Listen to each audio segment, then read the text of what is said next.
After getting struck by lightning, Jung Yun-woo lost his God Wars account. So, he made a new one and unexpectedly obtained the rare OP Archmage class.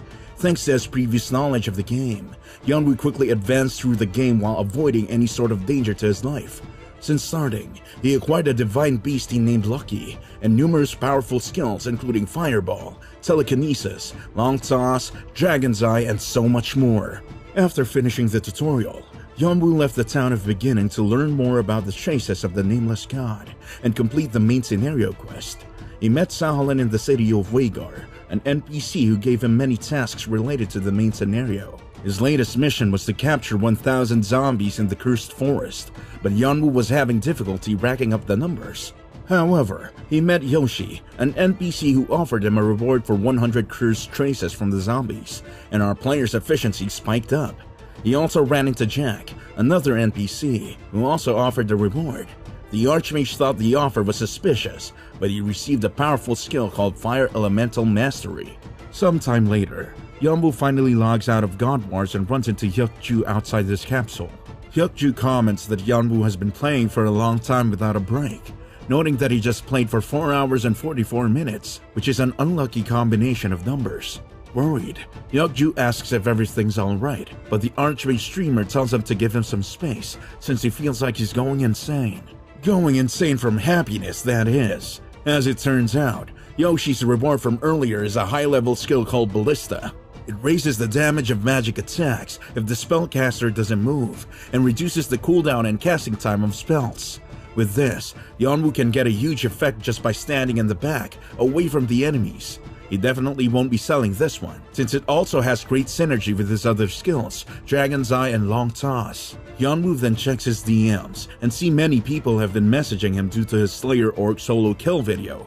Many companies offered to buy his content and get an exclusive contract with them, which Yun-woo has been expecting since solo kill videos are rare. A particular offer from Rising Star annoys him since they're only offering a measly $100. But wait, Yun-woo realizes he misread the amount. They're offering a whopping $10,000! Surely this should be a prank, right? That may be so, but Yun-woo notices that the account is verified. The offer comes from the Rising Star channel, which believes in quality over quantity. They've been quickly gaining subscribers due to their great videos and advertising. They also feature rising newbies as their main content. If he signs a contract with them, Yun-woo won't have to worry about selling the Ballista skill to earn much needed money. So, he taps reply, but at the last second, he changes his mind since it won't look cool if he personally reaches about selling his video. Yun-woo has the makings of a great businessman. Let's see what he's going to cook up now. Meanwhile, at the Rising Star HQ, Secretary Kim asks Channel President Park Young-jun if offering $10,000 was too much. The young president confidently explains that he knows that the Archmage streamer's skills aren't the real deal. Young-jun supposes that the streamer got it by being overgeared with cheat skills and the Divine Beast, implying that Yun-woo's a rich whale with loads of cash to spend on the game, which couldn't be further from the truth. So that begs the question, why did this guy burn that much money? Young-jun asks the secretary. Secretary Kim doesn't understand the question, but the president explains that if the Archmage streamer bought a level-up service from the Explorer Guild, they'd easily let him level up. However, Young-jun wonders why the streamer went out of his way and put himself in danger to do a solo kill challenge. The answer is simple, because he wants attention, the president reveals. He supposes the Archmage streamer is desperate for attention and willing to shell money like crazy, especially when given a chance to form a contract with the premium channel, like Rising Stars. Young-jun and Secretary Kim expect their offer to be accepted, but the president is already planning ahead. He's thinking about their possible meetup for a meal and drinks, and when the opportunity arises, he'll bring up a business proposal. Young-jun is sure that the Archmage streamer has to be at least a multi-millionaire, so 10 grand is nothing compared to the chance to become closer to someone like that. Oh boy, if only they knew how much money Yun-woo had before making his account. Just then, Secretary Kim informs the president that they have just received a message from the Archmage streamer. Young-jun guarantees that the first sentence would say he's from a company rather than an individual. And lo and behold, the president's prediction is on point. This is Archmage Entertainment, the message says. After reading the message, Secretary Kim tells Young-jun that the Archmage streamer said they will review the offer seriously. The president smiles and declares that it's time to start and leech onto the streamer. Meanwhile, at the cursed forest, Yeonwoo is busy taking out zombie orcs as he tests his new ballista skill. He poses like a baseball pitcher and throws his fireball with blazing speed. Thanks to the increased damage brought by the skill's effects, Yeonwoo's attack immediately defeats the horde of zombies without needing to move an inch from his spot. You achieved the main quest conditions. With the quest finished, Yeonwoo returns to Sahalin's house, and there, the NPC asks him what he thought while defeating 1,000 monsters. So, the Archmage shares his insights and says that the reason behind the fishy smell in the forest was the rotting orc at the Nameless God's altar. What if the cursed forest is always under the influence of a nameless god? Yeonwoo says, and Sahalin commends him for his observations. Yeonwoo thinks it was an obvious pattern, and now, he expects Sahalin to give him another quest to defeat the boss monster of the cursed forest. As if on cue, Sahalin informs our player that his next task is to figure out why the forest is cursed.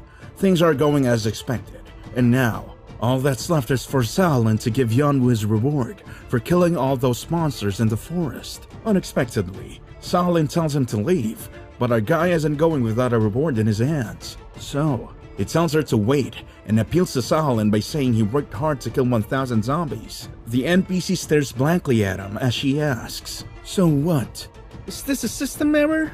Yeonwoo's frustrated about the development, but determined to get something from his efforts. So, he tries to leave and return to the room, like resetting a game.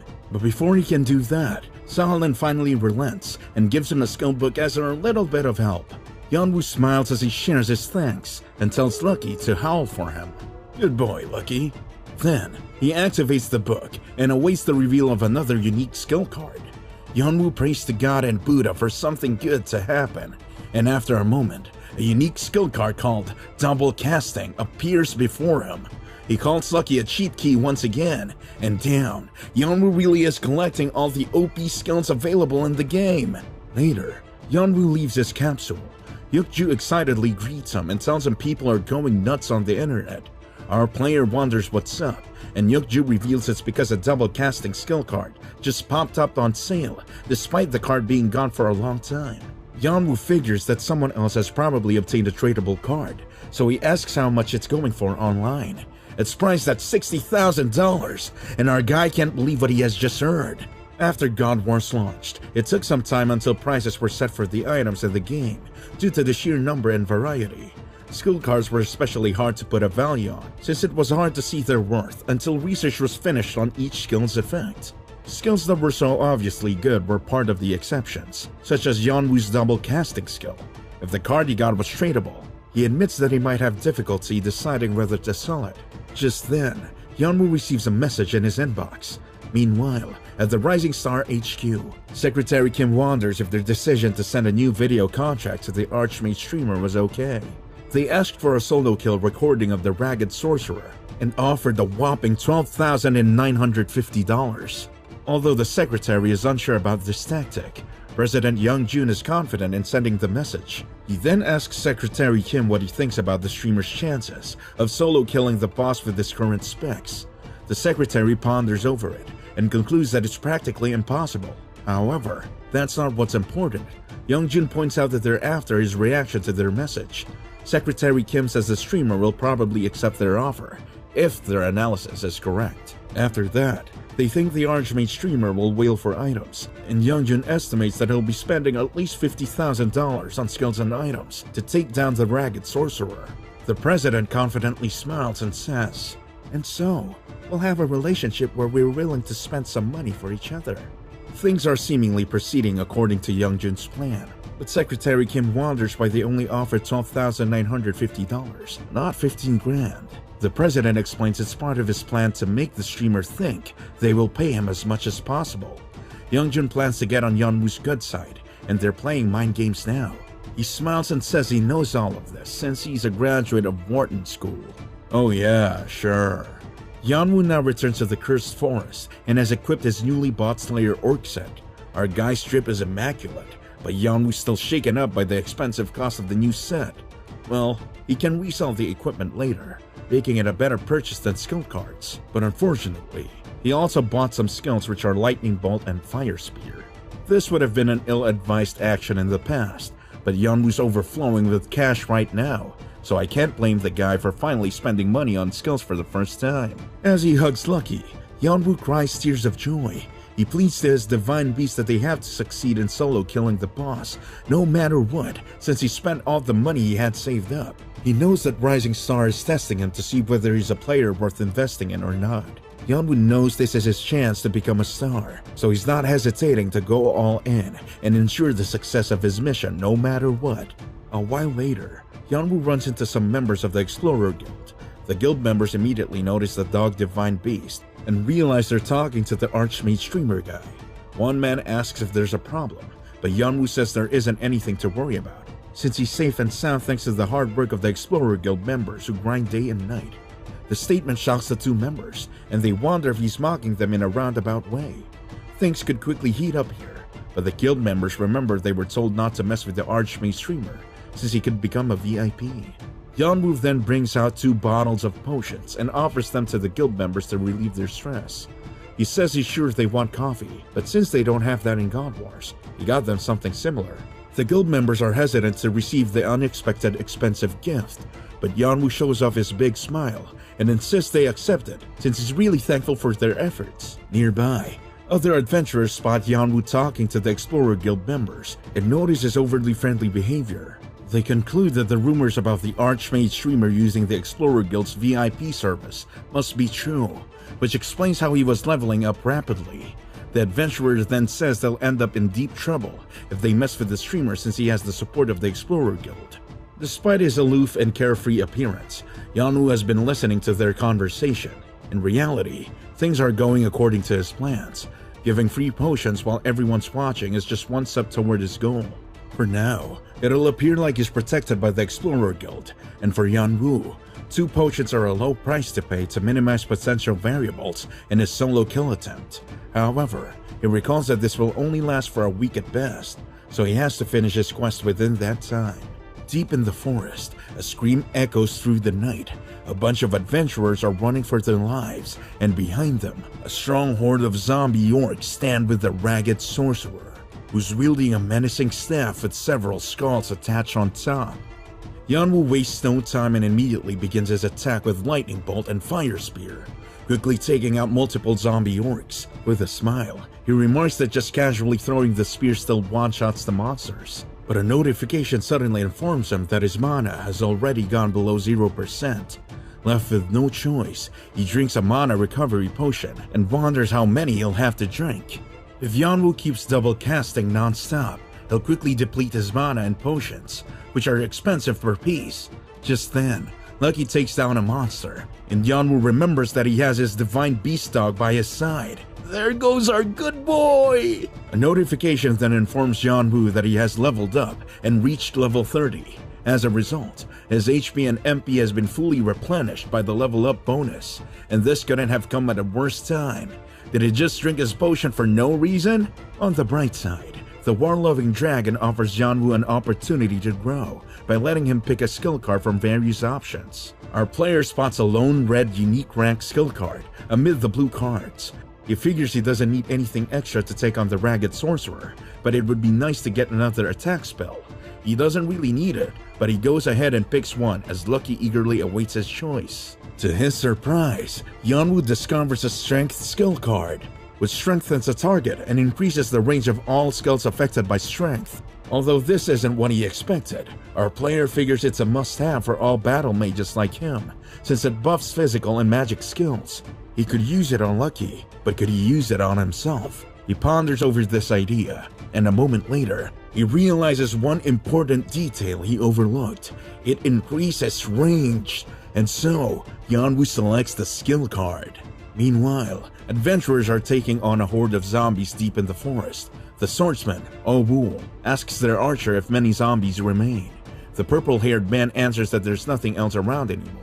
Despite that, the swordsman is still on high alert since they almost died from an ambush last time. So, the archer reassures him by saying he just scanned the area with his eagle eye skill, and that the only thing in a 50-meter perimeter is the zombie before them. The monster approaches them, but right before the adventurers attack it, a fireball suddenly lands on the zombie orc's back. Oh-Woo is surprised as he thought nothing was nearby, but the archer sticks to his initial statement. There really isn't anything within 50 meters, so the swordsman wonders where the fireball came from, since no one uses fire magic in their party. It doesn't make sense, but the answer is simple. It came from more than 50 meters away. The archer explains. More than 50 meters away, Yanwu stares into the distance, amazed by his long-range fireball attack. Despite being initially reluctant to pick the strength skill, he's now happy he did so, since he hadn't expected projectile magic range to be affected by strength's effect. All in all, the new skill is compatible with Long Toss, Dragon's Eye, and even Ballista. On top of that, it also increases Lucky's battle power, and now the Divine Beast Dog is strong enough to fight strong opponents on its own. Yanwu truly is collecting all the powerful skills like their legendary Pokemon. Call him Ash Ketchum, cause he's gotta catch 'em all. Considering these new upgrades, Yanwu figures it's now time to recalculate his abilities and skills. His attack's range is now about 100 meters, and if he adds in Lucky's upgraded battle capacity... Wait a minute, isn't he a bit OP at this point? Is it this easy to solo the Ragged Sorcerer at my level? Yanwu wonders. Meanwhile, the adventurers from earlier are ganging up on a solo adventurer as they accuse him of stealing the monster they were hunting.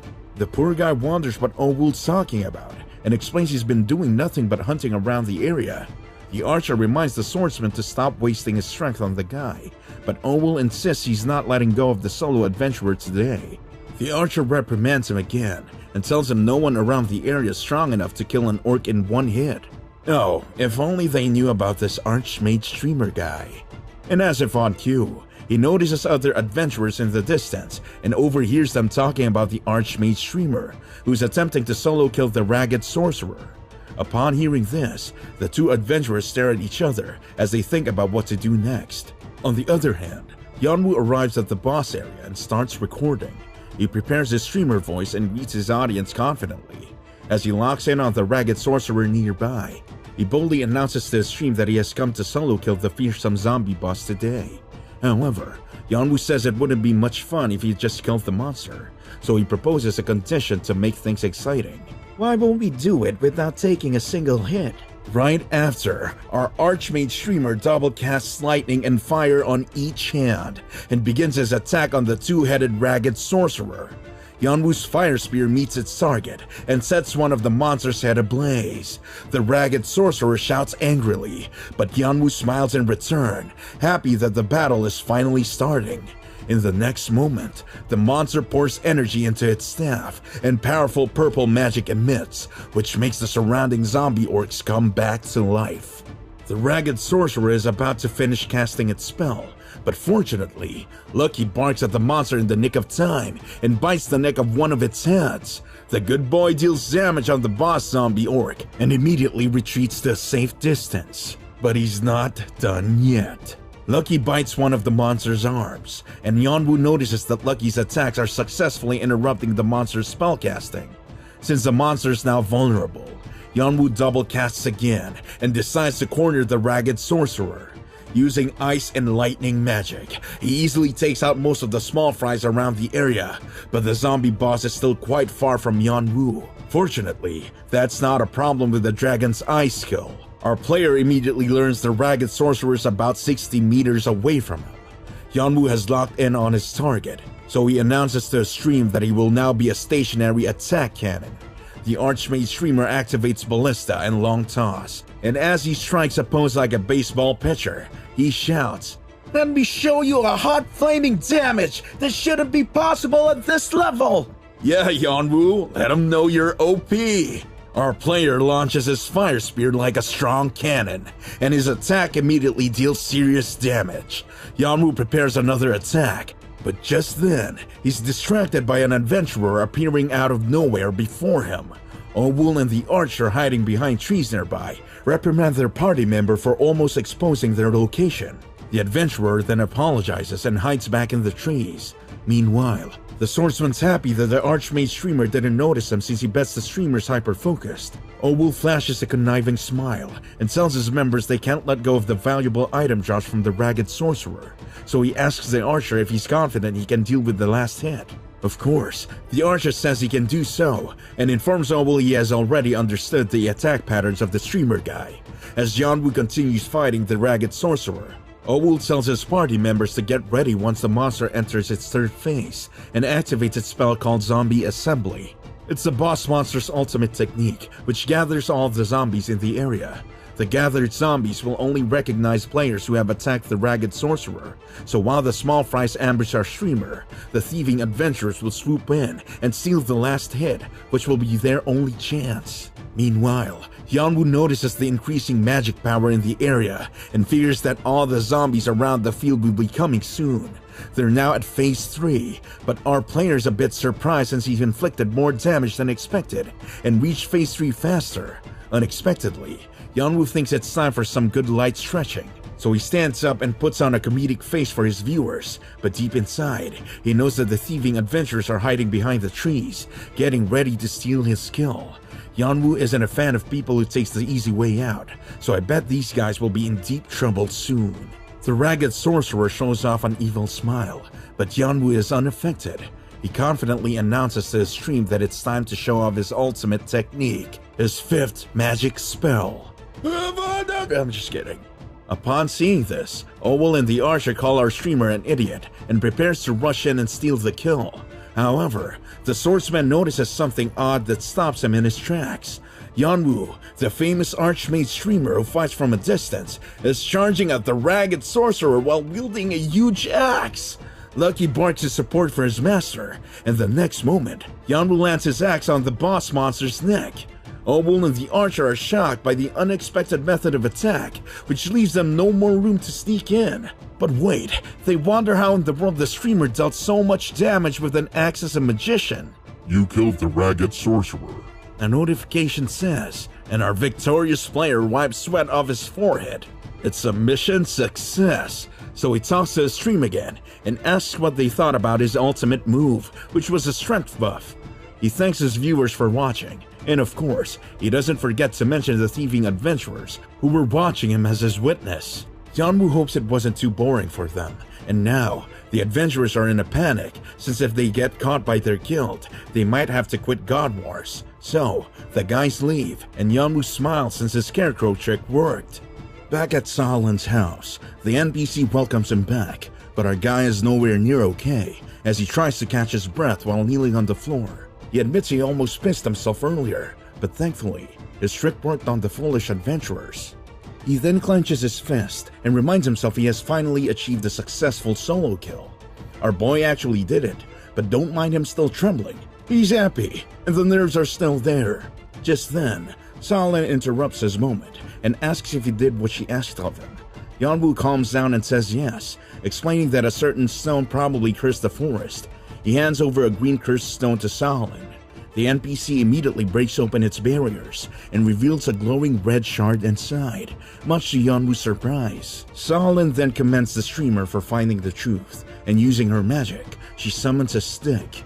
Yeonwoo catches it and discovers it's called Saolin's Staff, which contains strong magic power and gives the player a bunch of stat boosts. The stats surprise our guy, but Saolin remains serious as she asks the Archmage if he knows why the shard is rejecting her mana. Yeonwoo asks if it has an owner, and Saolin says he is correct, and it also means it's still connected to the real owner.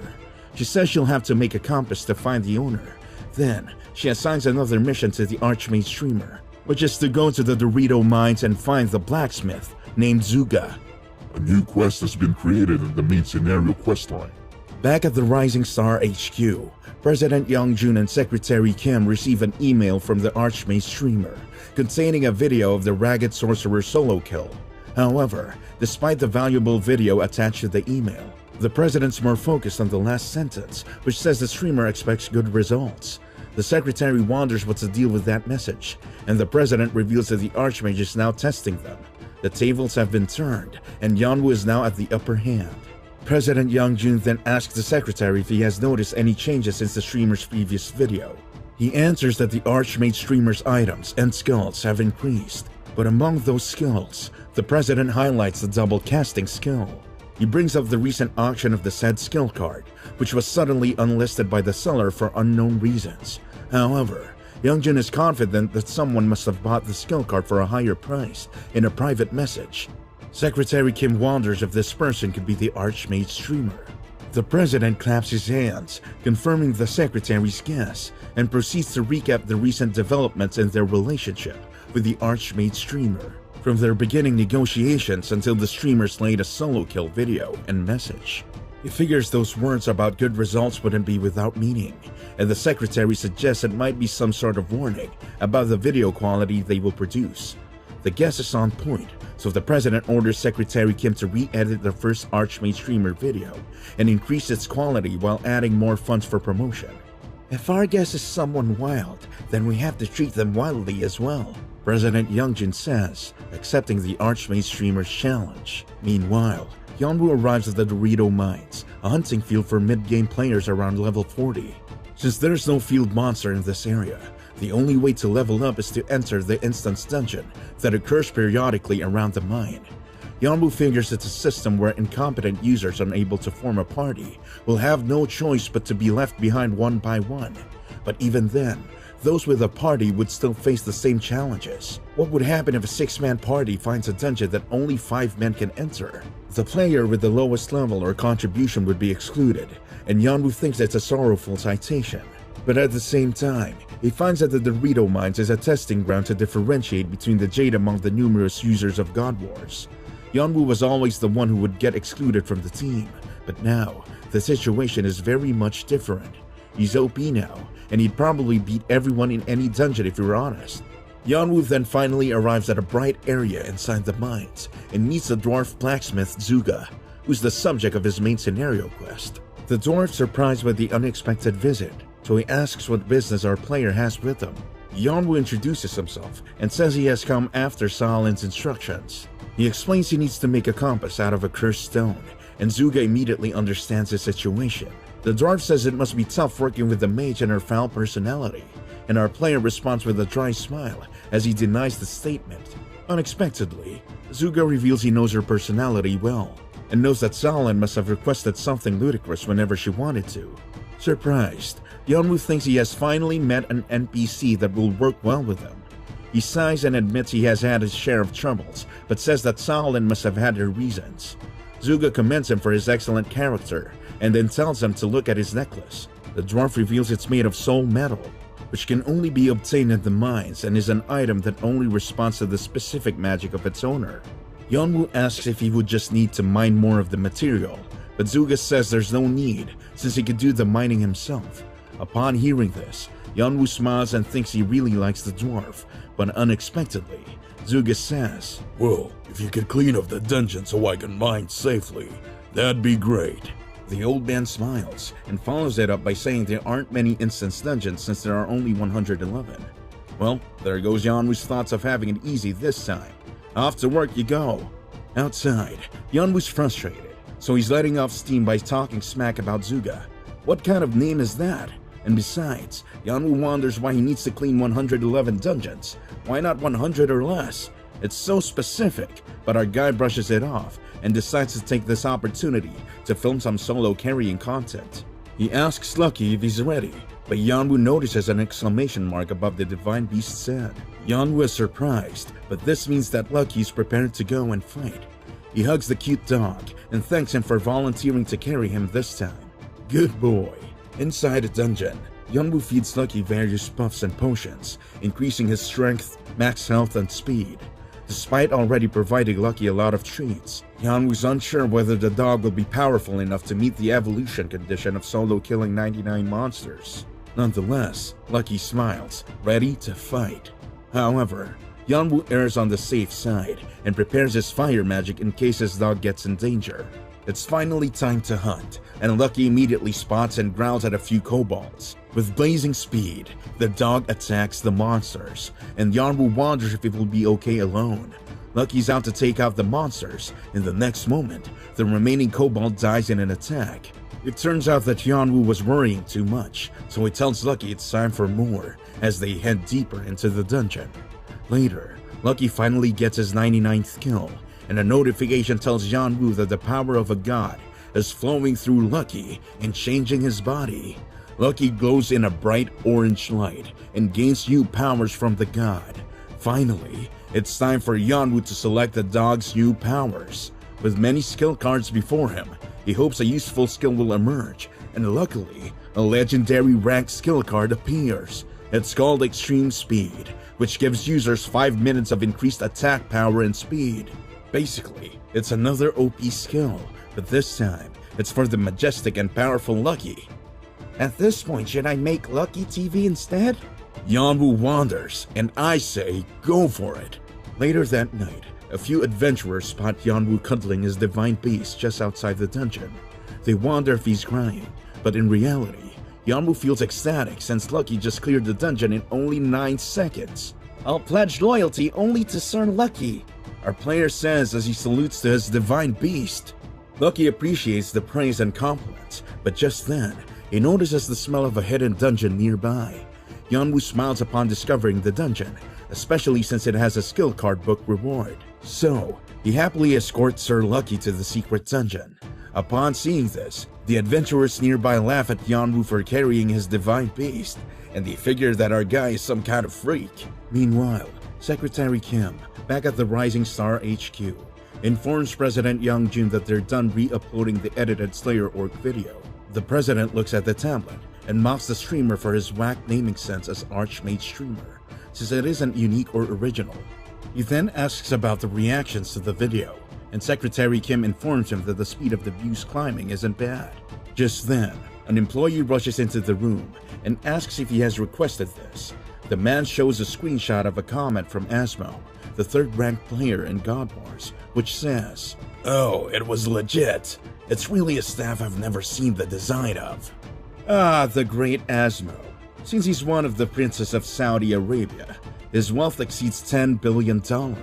He was known for being both the owner and a member of his esports team, and on top of that, he was famous for spending $1 million to obtain the Archmage class. He's rich and a collector, with the most wealth inside God Wars. He has also pioneered the experimentation of the performance of various items and skills, which he would do in his live streams for fun in the name of content. Now, Secretary Kim wonders if there really is an item in God Wars that Asmo has never seen before. President Youngjun says it's understandable, since God Wars still has uncharted waters. However, the more pressing matter is Asmo's expression, asking if it was legit. The president invites Secretary Kim to think deeper about the comment. Would a very important figure like Asmo leave a comment on WarsTube without any goal in mind? Youngjun knows the prince has no spare time, so someone obviously had to tell him about it.